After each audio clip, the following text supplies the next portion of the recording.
जय हिंद दोस्तों, स्वागत है आपका आपके अपने परिवार सूर्या क्लासेस में।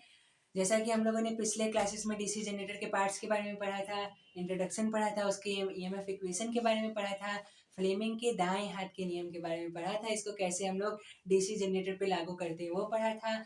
आज हम लोग पढ़ेंगे डीसी जनरेटर कितने तरह के होते हैं, इसका क्लासिफिकेशन क्या क्या है। तो क्लासिफिकेशन ऑफ डीसी जनरेटर हम लोग का टॉपिक रहेगा आज का।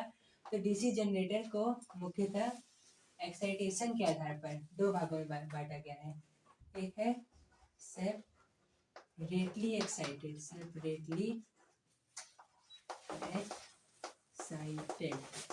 ठीक। दोस्तों, सेपरेटली एक्साइटेड में हम लोग बाहर से डीसी सप्लाई देते हैं फील्ड कॉइल को। जैसे कोई जनरेटर है, ये उसका क्या हो गया, मैग्नेटिक पोल हो गया ना। इसमें क्या है, वाइंडिंग होगी। तो इस वाइंडिंग को हम लोग बाहर से डीसी सप्लाई देते हैं जिससे एक्साइट हो जाए। एक्साइट होने का मतलब कि अगर सप्लाई देंगे तो इसके चारों ओर मैग्नेटिक फील्ड उत्पन्न हो जाएगा ना। तो उसी सप्लाई देने की प्रक्रिया को ही एक्साइटेशन कहते हैं, एक्साइटेशन प्रोसेस कहते हैं। जो हम लोग फील्ड वाइंडिंग को सप्लाई देते हैं उसी को हम लोग कहते हैं डीसी जनरेटर को एक्साइट करना। फील्ड वाइंडिंग को सप्लाई देने को इलेक्ट्रिकल की भाषा में क्या कहते हैं, डीसी जनरेटर को एक्साइट करना।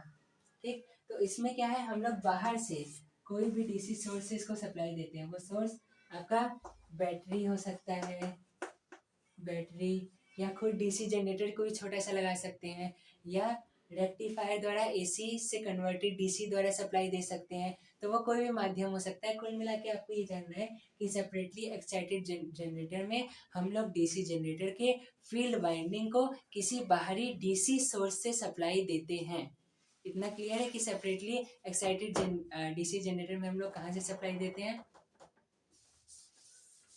अब दूसरा जो पार्ट है वो है self excited generator, DC generator, self excited generator. इसी का यूज मोस्टली इसी जनरेटर का यूज हम लोग करते हैं। सेल्फ एक्साइटेड, जैसा कि नाम से स्पष्ट है, सेल्फ मतलब खुद से ही एक्साइट होता है। अब आप लोग के मन में ये सवाल उठ रहा होगा कि भैया खुद से कैसे एक्साइट हो जाएगा ये, बाहर से सप्लाई देने। तो जैसे कि सेपरेटली एक्साइटेड में क्या था, फील्ड वाइंडिंग कर देते थे और बाहर से डीसी सप्लाई दे देते थे। तो ठीक है भैया, ये एक्साइट हो गया। लेकिन खुद से कैसे एक्साइट होगा, तो दोस्तों ध्यान से समझिएगा, बहुत इंपॉर्टेंट टॉपिक ये। दोस्तों, जो फील्ड कॉइल हमारा होता है, ठीक, उसके चारों ओर मैग्नेटिक फील्ड उत्पन्न होता है, ठीक, और हम लोग आर्मेचर को घुमाते हैं तो उसमें ईएमएफ इंड्यूस होता है। ठीक, ये क्लियर है इतना। इसमें हम लोग कॉइलिंग करके विद्युत सप्लाई देते हैं जिससे इसके चारों ओर मैग्नेटिक फील्ड उत्पन्न होता है। लेकिन इसमें हम लोग क्या करते हैं, कॉइलिंग करते हैं, कॉइलिंग करेंगे, इसमें भी फील्ड कॉइल इसमें भी रहेगा, लेकिन हम लोग बाहर से कहीं से सप्लाई नहीं देंगे। इसको सप्लाई हम लोग अंदर से ही देंगे, डीसी जनरेटर के अंदर से ही सप्लाई देंगे। अब डीसी जनरेटर के अंदर कहाँ से देंगे भाई सप्लाई, तो इसका जो आर्मेचर है उसी से इसकी वाइंडिंग को जोड़ देंगे। ऐसे जुड़ता नहीं, हम रफली दिखा दिए ताकि आप लोगों को क्लियर रहे। ठीक, मतलब रफली फिगर अगर आप बनाएंगे तो ऐसे ही बनेगा उसका भी। ठीक, ये आपका आर्मेचर हो गया, ये फील्ड वाइंडिंग है। आर्मेचर से ही तार हम लोग जोड़ देते हैं फील्ड पोल में। ठीक, फील्ड पोल में या फील्ड कॉइल में। अब आप लोग कहेंगे भैया ठीक है आपने जोड़ दिया, लेकिन आर्मेचर में करंट कहाँ से आ गया, ये तो बताइए। इसमें क्या था, सेपरेटली एक्साइटेड में इसका मैग्नेटिक फील्ड था, घुमा रहे थे तो इसमें ईएमएफ इंड्यूस हो जा रहा था। लेकिन यहाँ पर ईएमएफ कैसे इंड्यूस हो रहा है, अगर हम इसको घुमाएंगे भी तो इसमें इसके चारों ओर तो मैग्नेटिक फील्ड है ही नहीं, तो इसमें ईएमएफ कहाँ से इंड्यूस होगा। तो दोस्तों ध्यान से सुनिएगा, ये जो मैग्नेटिक पोल होता है इसके अंदर कुछ ना कुछ रेजिडुअल मैग्नेटिज्म हम लोग भर देते हैं। ठीक, रेजिडुअल मैग्नेटिज्म क्या होता है, हम लोगों ने हिस्टेरेसिस लूप पढ़ा है कि जब हम किसी मटेरियल को क्या करते हैं, चुंबकित करते हैं, और उसके बाद जब विचुंबकित करते हैं तो भी ये पूरा विचुंबकित नहीं होता। इसके अंदर कुछ ना कुछ, ये जो पार्ट है ये क्या है आपका, रेजिडुअल मैग्नेटिज्म। इसके अंदर कुछ ना कुछ रेजिडुअल मैग्नेटिज्म शेष रह जाता है, अवशिष्ट चुंबकत्व, रेजिडुअल मैग्नेटिज्म शेष रह जाता है, अवशिष्ट चुंबकत्व जिसको कहते हैं, इसके अंदर शेष रह जाता है। उसी को हम लोग यहाँ पर लगा देते हैं। तो जितना अवशिष्ट चुंबकत्व शेष रहता है उसी से आर्मेचर में क्या होता है, आर्मेचर को घुमाने से ईएमएफ इंड्यूस होता है। अवशिष्ट चुंबकत्व जो है उसके कारण इसके चारों ओर मैग्नेटिक फील्ड उत्पन्न होगा और इसको हम लोग घुमाएंगे तो क्या होगा, इसमें ईएमएफ इंड्यूस्ड होगा। अब जो ईएमएफ इंड्यूस्ड हो रहा है उस ईएमएफ से क्या होगा, इसका जो फील्ड कॉइल है वो एक्साइट होगा। तो ये आपको समझ में आया कि सेल्फ एक्साइटेड डीसी जनरेटर में फील्ड कॉइल कैसे एक्साइट होता है। उसको एक्साइट करने के लिए हम लोग क्या करते हैं, जो मैग्नेटिक पोल है उसमें थोड़ा सा रेजिडुअल मैग्नेटिज्म डालते हैं जिसके कारण इसमें ईएमएफ इंड्यूस होता है और उसी ईएमएफ को हम लोग फील्ड कॉइल को प्रदान करते हैं एक्साइटेशन के लिए। तो सेल्फ एक्साइटेशन इसका नाम इसीलिए पड़ा है क्योंकि ये अपने अंदर के आर्मेचर से ही एक्साइट हो जाता है, लेकिन सेपरेटली एक्साइटेड में हमें कोई बाहरी एक्सटर्नल सोर्स चाहिए एक्साइट करने के लिए डीसी जनरेटर के फील्ड कॉइल को। इतना क्लियर हो गया आपको कि कैसे एक्साइट होता है दोस्तों, ये बहुत इंपॉर्टेंट है। सेल्फ एक्साइटेड डीसी जनरेटर में फील्ड कॉइल कैसे एक्साइट होता है, मैक्सिमम लड़के ये समझ नहीं पाते हैं। ऐसा करता हूँ आपको ये समझ में आया होगा, मैंने बहुत ही प्रयास किया इसको बताने का। तो दोस्तों मैंने अभी अभी बताया कि इसमें आर्मेचर को ही हम लोग क्या करते हैं, फील्ड कॉइल से जोड़ते हैं। तो अब आर्मेचर को फील्ड कॉइल से जोड़ने के आधार पर, जोड़ने के तरीके के आधार पर सेल्फ एक्साइटेड डीसी जनरेटर को भी कई भाग में बांटा गया है। अगर हम आर्मेचर को फील्ड कॉइल के सीरीज में जोड़ते हैं तो उसको हम लोग कहते हैं सीरीज जनरेटर। क्या कहेंगे, सीरीज डीसी जनरेटर। अगर पैरेलल में जोड़ते हैं तो हम लोग उसको कहेंगे शंट डीसी जनरेटर। क्या कहेंगे, शंट डीसी जनरेटर। अगर सीरीज में भी जोड़ते हैं पैरेलल में भी जोड़ते हैं, यानी फील्ड कॉइल को दो भागों में बांट दिए और एक भाग को आर्मेचर के सीरीज में जोड़ा गया है, एक भाग को आर्मेचर के पैरेलल में जोड़ा गया है, तो उसको हम लोग क्या कहेंगे, कंपाउंड। कंपाउंड मतलब क्या होता है, मिश्रित। उसको हम लोग कहेंगे डीसी कंपाउंड जनरेटर। यही कॉन्सेप्ट, यही क्लासिफिकेशन डीसी मोटर में भी रहेगा और डीसी जनरेटर में भी रहेगा। क्योंकि सेल्फ एक्साइटेड डीसी जनरेटर खुद के आर्मेचर से एक्साइट हो रहा है। कैसे एक्साइट हो रहा है, आर्मेचर डीसी जनरेटर के फील्ड पोल में रेजिडुअल मैग्नेटिज्म है, जिसके रेजिडुअल मैग्नेटिज्म के कारण उसके चारों ओर मैग्नेटिक फील्ड उत्पन्न हो रहा है और उस मैग्नेटिक फील्ड में हम आर्मेचर को घुमा रहे हैं। फलस्वरूप फैराडे के विद्युत चुंबकीय प्रेरण नियम के अनुसार उस आर्मेचर में ईएमएफ इंड्यूस्ड हो रहा है और वो ईएमएफ उस इंड्यूस्ड ईएमएफ से हम फील्ड कॉइल को और ज्यादा एक्साइट कर रहे हैं, जिससे फील्ड कॉइल एक्साइट हो रहा है। इतना क्लियर है आपको? ठीक है। पार्ट्स के बारे में हमने बताया कि अगर आर्मेचर को हम लोग फील्ड कॉइल के सीरीज में जोड़ते हैं तो उसको डीसी सीरीज जनरेटर कहते हैं। अगर पैरेलल में जोड़ते हैं तो डीसी शंट जनरेटर कहते हैं। अगर फील्ड वाइंडिंग को दो भागों में बांटकर एक भाग को सीरीज में और एक भाग को कंपाउंड में जोड़ते हैं और एक भाग को पैरेलल में जोड़ते हैं तो उसको हम लोग क्या कहते हैं, डीसी कंपाउंड जनरेटर। ठीक, क्लियर है? अब हम सीरीज, शंट और कंपाउंड के बारे में डीपली पढ़ेंगे और समझेंगे अच्छे से। दोस्तों हमने 3 पार्ट के बारे में बताया है। सीरीज, पहला सीरीज है, दूसरा शंट है, DC series generator, DC shunt generator. तीसरा क्या है, DC compound generator. Compound generator में क्या होता है दोस्तों, फील्ड वाइंडिंग को दो भागों में बांट के एक को सीरीज में, एक को शंट, एक को पैरेलल में जोड़ते हैं। तो उसको भी जोड़ने के आधार पर कंपाउंड जनरेटर को दो भागों में बांटा गया है। एक है शॉर्ट शंट, इसको पूरा पढ़ेंगे, DC short shunt compound generator. दूसरा है आपका लॉन्ग शंट। ठीक, इसके विषय में हम लोग डीपली पढ़ेंगे जब हम लोग कंपाउंड जनरेटर के बारे में डीपली पढ़ेंगे। फिलहाल हम लोग शुरुआत करते हैं सेपरेटली एक्साइटेड के बारे में कुछ जानते हैं, उसके बाद सेल्फ एक्साइटेड में आके सीरीज के बारे में जानेंगे। सेपरेटली एक्साइटेड में क्या रहता है, देखिएगा ध्यान से। ये है आपका आर्मेचर, ठीक, ये है आपका मान लीजिए लोड, ठीक, लोड,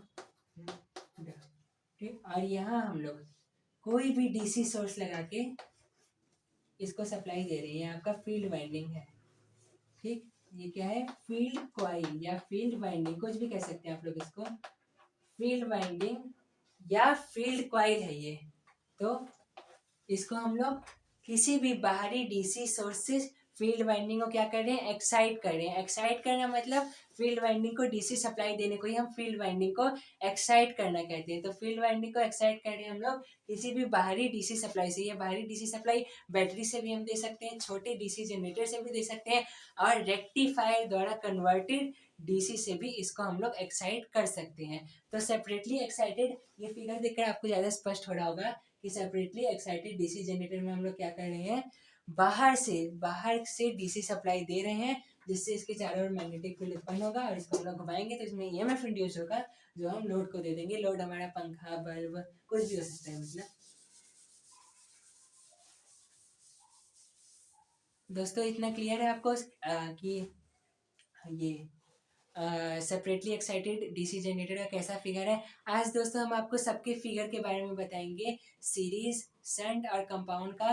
फिर अगली क्लास में हम आपको सभी जनरेटर का कैरेक्टरिस्टिक्स कर्व के बारे में बताएंगे कि इसके लोड और स्पीड के बीच में क्या संबंध है, इसके टॉर्क और स्पीड के बीच में क्या संबंध है।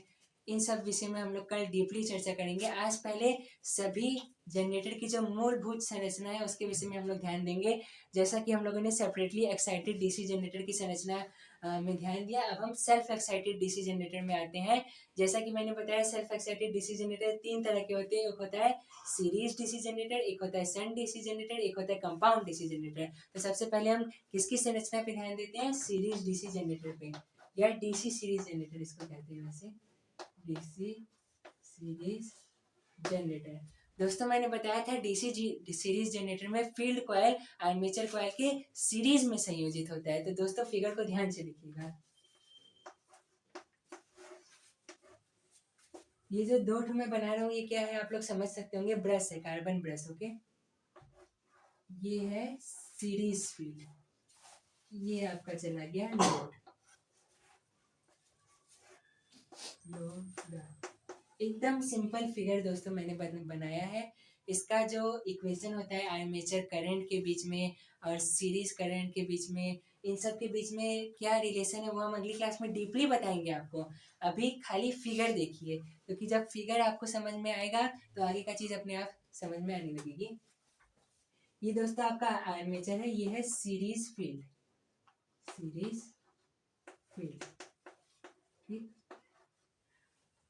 हमने बताया है इस सीरीज फील्ड में कुछ रेजिडुअल मैग्नेटिज्म रहेगा, जिससे क्या होगा, आर्मेचर में ईएमएफ इंड्यूस्ड होगा, आर्मेचर में करंट बहने लगेगा, और उसी इंड्यूस्ड ईएमएफ को हम लोग, देखिए आर्मेचर से जुड़ा है ना, इसके चारों तरफ रेजिडुअल मैग्नेटिज्म का ये होगा आपका मैग्नेटिक फील्ड। आर्मेचर को घुमाएंगे, इसमें ईएमएफ इंड्यूस्ड हो गया। अब यहाँ से हम तार ले जाके जोड़ दे रहे हैं सीरीज फील्ड में, तो उसी इंड्यूस्ड ईएमएफ से हम लोग इसको क्या करेंगे, उत्तेजित करेंगे, यानी एक्साइटेड करेंगे, जिससे इसका जो मैग्नेटिक फील्ड है वो और ज़्यादा स्ट्रांग हो जाए और आर्मेचर में और ज़्यादा ईएमएफ इंड्यूस्ड हो, और आर्मेचर मतलब हमारा डीसी जनरेटर कार्य करने लगे। लेकिन इस ऐसा हो नहीं पाता क्योंकि आर्मेचर में जो इंड्यूस्ड ईएमएफ है वो सीरीज फील्ड का विरोध करता है, जिसे आर्मेचर रिएक्शन करते हैं कहते हैं। उसके बारे में हम लोग बाद में चर्चा करेंगे, उसको हम लोग कम कर देते हैं, कंपनसेटिंग वाइंडिंग लगा के हम लोग डीपली पढ़ेंगे। फिलहाल डीसी सीरीज जनरेटर का जो फिगर है वो आपको क्लियर है। ये आर्मेचर है, उसके सीरीज में हम लोग फील्ड वाइंडिंग को जोड़े हैं। चूंकि ये सीरीज में जुड़ा है इसलिए इसको सीरीज फील्ड कहते हैं, और ये आपका लोड जुड़ा हुआ है। ठीक, अब हम लोग ध्यान देते हैं डीसी शंट जनरेटर के फिगर में। इसके विषय में डीपली हम अगली क्लास में बताएंगे कि armature current, armature resistance, shunt current सबके बीच में क्या रिलेशन है, सब हम बताएंगे अच्छे से। और सबके लोड और स्पीड के बीच में क्या रिलेशन है, जितने भी उसके कैरेक्टरिस्टिक्स कर्व है, अभिलक्षण वक्र जितने भी है वो बताएंगे, और उसका उपयोग कहाँ किया जाता है, उसका एप्लीकेशन कहाँ है, ये भी हम आपको अगली क्लास में बताएंगे। सबसे पहले डीसी शंट जनरेटर की फिगर की ओर ध्यान देते हैं। ये आपका आर्मेचर है, ये ब्रश है। हमने बताया था शंट जनरेटर में क्या होता है, फील्ड कॉइल को कैसे संयोजित करते हैं, आर्मेचर के पैरेलल में। शंट मतलब ही पैरेलल होता है। ये हो गया आपका फील्ड कॉइल, और ये हो गया आपका लोड, ये हो गया डीसी शंट जनरेटर। आशा करता हूँ आपको समझ में आया होगा। इसका मूलभूत जो फिगर है इसके बारे में डीपली हम बताएंगे। ठीक, अब आते हैं कंपाउंड पे। DC compound generator. दोस्तों हमने पहले भी बताया था कि दो तरह के होते हैं, लॉन्ग सेंट और एक शॉर्ट सेंट। दोस्तों शॉर्ट शब्द से आप लोग क्या समझते हैं? शॉर्ट मतलब होता है छोटा। ठीक, तो छोटा शब्द का मतलब इसमें ये है, देखिए कंपाउंड है तो सीरीज फील्ड भी होगा और इधर सेंट भी होगा ना। तो क्योंकि ये छोटा है इसीलिए जो सेंट वाला फील्ड है वो केवल आर्मेचर के पैरेलल में होगा। ये तो लोड से जुड़ा रहेगा, समझ रहे हैं? ठीक, मतलब शॉर्ट शंट कंपाउंड जनरेटर में जो शंट फील्ड होता है वो केवल आर्मेचर के पैरेलल में संयोजित होता है। लेकिन लॉन्ग शंट में क्या होगा? लॉन्ग शंट कंपाउंड जनरेटर में क्या होगा? ये आपका आर्मेचर है, ये ब्रश है, ये सीरीज फील्ड है, ये इस तरह से कुछ संरचना होगी उसकी, और यहाँ पर आपका होगा लोड। यानी जो शंट फील्ड होता है वो आर्मेचर और सीरीज फील्ड दोनों के पैरेलल में होता है। तो दोनों के पैरेलल में होता है तो ये बड़ा हो गया ना, इसलिए इसको DC long shunt compound generator कहते हैं। और DC short shunt compound generator में ये केवल आर्मेचर की शंट फील्ड जो होता है इसका केवल आर्मेचर के पैरेलल में जुड़ा होता है, इसीलिए इसको शॉर्ट यानी छोटा शॉर्ट शंट कंपाउंड जनरेटर कहते हैं। इतना क्लियर है आपको? DC series generator, DC shunt generator और डीसी कंपाउंड जनरेटर के दोनों पार्ट्स का फिगर मैंने आपको यहाँ पर दिखाया है बना के। अब जाने से पहले एक चीज मैं और बता देना चाहता हूँ आज की क्लास में जो बहुत ही इम्पोर्टेंट है। ठीक, दो तरह के फील्ड होते हैं, series field, shunt field. Compound में क्या रहेंगे? दोनों को मर्ज कर देते हैं, लेकिन जो फील्ड वाइंडिंग होती है वो दो ही तरह से होती है, एक सीरीज एक शंट। आर्मेचर की सीरीज में तो सीरीज फील्ड, पैरेलल में तो शंट फील्ड। तो सीरीज फील्ड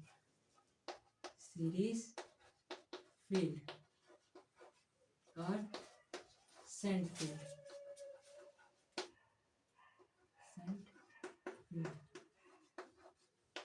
दोस्तों सीरीज फील्ड की जो वाइंडिंग रहेगी वो थिक वायर की रहेगी, यानी मोटे तार की।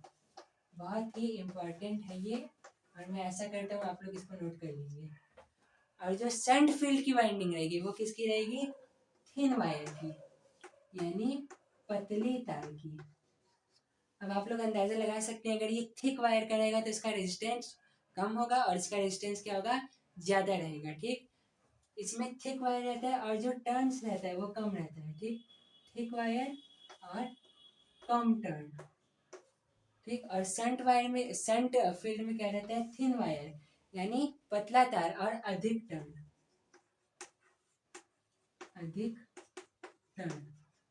यानी सीरीज है, मान लीजिए ये हो गया आपका सीरीज, इसमें खाली दो ही टर्न हम लोग दिए हैं, लेकिन जो शंट होगा उसमें कई टर्न रखते हैं इस तरह से।